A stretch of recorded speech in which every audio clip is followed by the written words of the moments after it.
is your land. Come seek an adventure at the old pirates, eh? Make the jump to light speed. 5, 4, 3, 2, 1, go! Tiana's Bayou Adventure. The good. It's great to have this attraction back open. The exterior of the ride is absolutely gorgeous, really pretty, especially at night. The ride itself is fairly solid. It has a fast and loose plot that you can follow easily with multiple sections to the ride, making it feel like more of a journey. The Bayou is done well, and it has a truly spectacular finale. The new animatronics are really well done with fantastic upper body movement to them. If you've been paying attention to the backstory, you'll be able to find lots of evidence of those choices. There have been virtually no changes made to the path that the queue takes, the loading process, the ride vehicles, or the flume itself, so it all feels very familiar yet fun and new. Any theming considerations aside, the aspects of a great log flume ride are all there. We are confident that for now, Tiana's Bayou Adventure will do a good job of appealing to fans of Tiana and families at the park together, especially the younger kiddos. Tiana's Bayou Adventure, the bad. We have had a chance to ride Tiana's Bayou Adventure many times at this point, and though we like it, we do tend to have some complaints. Probably top of this list is that the story of the ride is basically fluff, making the ride a bit of fluff. There's far more drama in the many adventures of Winnie the Pooh across the way in the now confused Bayou country. The plot of the ride has been planted for some time. For years, we've been hearing about how the ride is set after the movie in what is essentially Tiana and Naveen's happily ever after. This was another mistake. Gone is the drama and adventure, and now we are living the dream. Tiana and Naveen own the restaurant Tiana's Palace and have expanded into owning a food company too. Corporate fun. On this ride, we're trying to find a band, a musical band, for a party that Tiana is catering.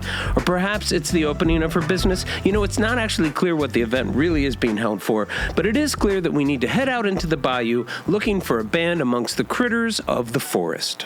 The stakes seem particularly low because, first of all, if you saw the movie, we know Tiana, Louis, Naveen already make a pretty killer band. And beyond that, every single person we encounter upon our floating journey is an amazing musician. So we can't really go wrong. And we could have had Shadow Man and the Voodoo Spirits and incredible black light sections to this ride, but no, they set it post-film. So very little drama is going on. We're in the dream. We're in the happily ever after now.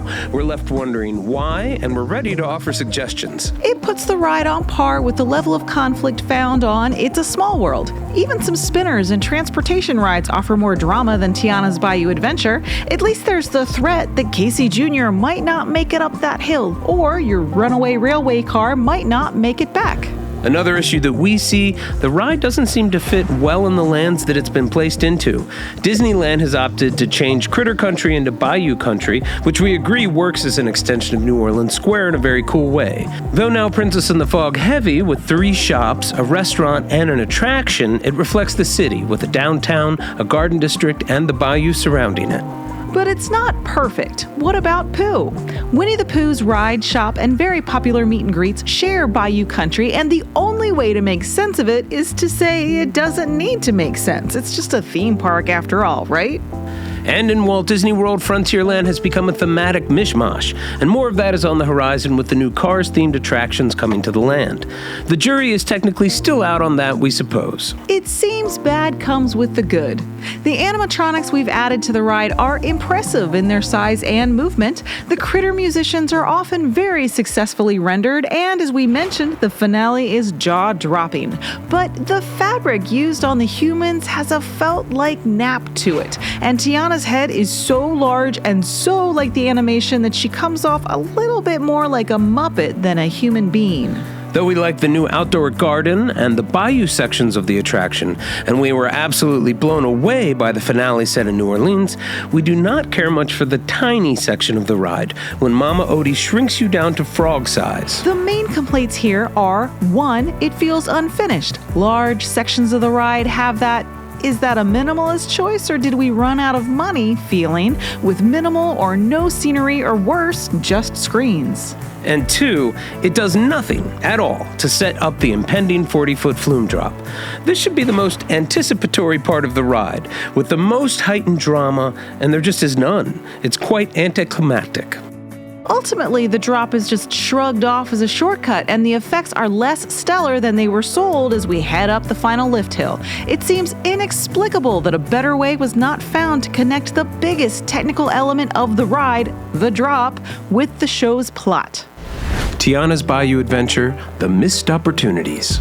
A big one was not setting the ride sometime before or during the movie. The loss of Shadow Man, for whatever the reason, we're not going to get into that, is a huge one. It seemed to mean the loss of all conflict and drama. It seems a missed opportunity that we don't get to see Tiana or Naveen in frog form. We could have had a transformational scene, it could have been magical. Instead, we just get a bit of a nod at the very end. A missed opportunity here was not finding a more congruous way to have the new ride exist right next to Winnie the Pooh. I feel someone is trying to Jedi mind trick me into conflating an English wood and the Louisiana Bayou. Is Pooh really Cajun and we didn't know it? And there's more. Why doesn't the ride look more like the initial rendering that created so much positive buzz on the internet, with the ship on top of the mountain? Looked really cool. And why does the ride's plot feel more like it was intended for the country bears and then changed to Princess and the Frog at the last minute? Having those bears searching around the woods for new musicians to join the jamboree makes a lot more sense. And well, we'll just have to leave it there for now. Though we have our complaints and questions, we do appreciate the new ride, and we enjoy our visits with Tiana and Louis. Let us know your thoughts in the comments. May the light in the firehouse window always shine brightly. And may your dreams always come true.